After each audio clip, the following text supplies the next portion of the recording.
اللهم صل وسلم وبارك على سيدنا محمد وعلى آله وأصحابه أجمعين. يا مساء الهنا والسعادة على قلوبكم حبايبي ومتابعيني وكل متابعيني. والله بقالي كام يوم ما بنزلش فيديوهات، قاعدة كده والمود بتاعي مش مظبوط. عايزة أظبط المود بتاعي، رحت قلت تعالي يا بنت يا زوزو نعمل حاجة حلوة ونرفعها فيديو لمتابعيني وحبايبي. عملت أحلى حاجة حلوة بنشتريها غالية جدا من بره، كيكة بالمانجا وكريم شانتيه في منتهى الجمال. يلا بينا نسمي الله ونصلي على الرسول ونشوف هنعمل ازاي. هنا يا جماعة هنعمل كيكاية بيضتين وكوباية الا ربع سكر وفانيليا وبيكنج باودر. ممكن في ناس بتشتري الكيكة الهولز دي غالية وهتجيب العلبة غالية، احنا هنعمل الكيكاية بأقل تكلفة وهنعملها في البيت. حطيت كوباية الا ربع السكر والبيضتين وذرة فانيليا، وهنا اهوت هحط ربع كوباية زيت اهو، وضربتهم كويس جدا في الكبه، في الخلاط، بالمضرب السلك، ايا كان المتواجد عندك اشتغلي بيه.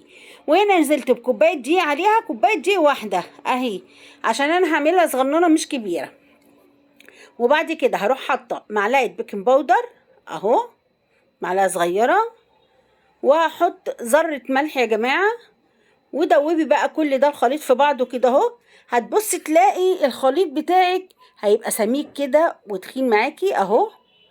طيب خلاص كده يا زوزو. لا يا قلبي زوزو، هجيب ربع كوبايه لبن واغليها تكون سخنه عشان دي اسمها كيكه اللبن الساخن.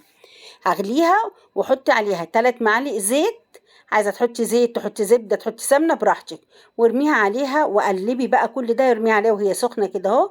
وهتبصي تلاقي بقى، بس قلبي جامد كده بالمضرب بتاعك، وهتلاقي جبت صينيه صغننه ورحت دهناها سمنه، اصغر صينيه عندك اهي.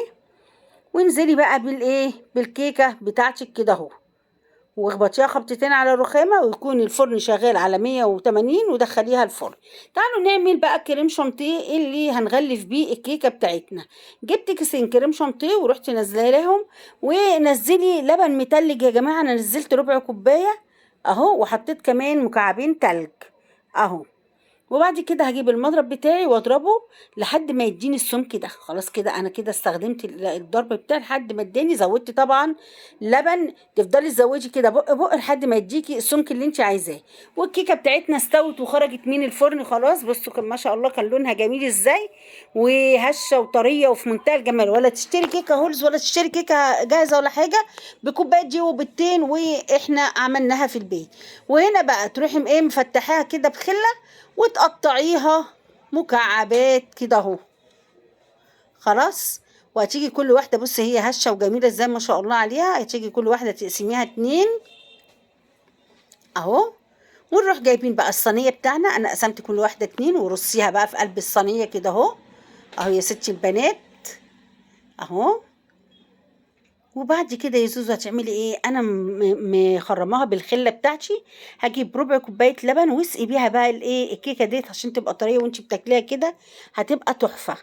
انا خدوا بالكم انا ما حطيتش سكر تاني الا كوبايه الا ربع في الكيكه، وفي اللبن دوت ما حطيتش فيه سكر عشان ما تبقاش سكرها زياده كده تجزع. لا احنا عايزين حاجه تبقى سكرها معقول وطعمها حلو. والكريم شانتيه بتاعي ده محلي، انا ما حطيتش عليه سكر برضو واهو. ونزلت بيه بقى على الكيكايه كده اهوت. لما قطعت الكيكه ورحت فردها فاط معايا قطعتين كيكه هرميهم، لا رحت مفتفتاهم كده وحطاهم في النص اهو زي ما انتم شايفين كده اهو. ورحت حشيت بيهم الكيكه الكريمه قصدي اهو، وفردتهم. وتروحي جايبه بقى مانجا بيور كده يا جماعه، حاجه كده اللهم بارك. احنا عارفين مانجا ماليه الدنيا ورخيصه جدا. كان عندي مانجا رحت ماسكه 3 4 مانجايات ومقطعاهم كده اهو بيور، ما تحطيش عليها ميه خالص، وروحي نازله بيها على الوش. انا ما نجيتش اللي كانت عندي ما كانتش ناشفه، كانت طريه كده، راحت مديان المانجا ديت. وهنا بقى جيلي بالمانجا يا جماعه، وتحطي عليه ميه سخنه وتخليه تروح حطاه على الوش. دخليها التلاجة لمدة ساعة أو نص ساعة واتفرجي بقى على الجمال. قطعة كده طالعة قطعة بقطعتها، حاجة كده اللهم بارك. وكان طعمها حكاية. قومي تشجعي واعمليها لولادك، مش مكلفة خالص. صدقوني ما هتكلفك 50 جنيه على بعضها، وهي بتتباع بره بشيء وشويات. بجد طعمها حكاية، طعمها حلو جدا. يلا يا ستي البنات لايك وشير للفيديو وشجعي زي زوزو، وقومي اعملي لولادك حاجة حلوة. ظبطي المود بتاعك، والسلام عليكم ورحمة الله.